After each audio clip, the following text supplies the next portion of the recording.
अमेरिकेनं भारतावरील आयात शुल्क कमी करण्याचा निर्णय घेतला असला तरी कृषी आणि दुग्ध व्यवसायाबाबत संभ्रमाचं वातावरण आहे आणि याच संदर्भात माजी केंद्रीय कृषी मंत्री शरद पवारांनी मात्र चिंता व्यक्त केली। या नव्या व्यापार करारामुळे आगामी काळात भारतीय शेतकरी, कृषी आणि दुग्ध क्षेत्रावर विपरीत परिणाम होण्याची भीती शरद पवारांनी व्यक्त केली। सरकारनं मात्र शेती संबंधित व्यवसाय या करारापासून सुरक्षित असल्याचा दावा केला आहे।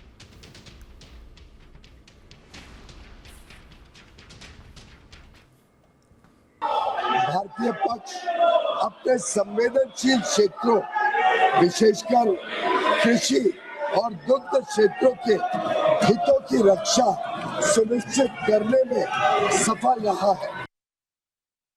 अमेरिकेनं भारताच्या संदर्भात जी कर आकारणी केली होती त्याच्यामध्ये काही प्रमाणात कपात करण्याचा निर्णय घेतलेला आहे। अमेरिकेच्याकडनं जाहीर करण्यात आलेलं आहे त्याच्यामध्ये कृषी क्षेत्रामध्ये त्यांना निर्यात करता येईल अशा प्रकारची तरतूद आहे आणि ही तरतूद भारतीय शेतकऱ्यांच्या दृष्टीनं काळजी करण्यासाठी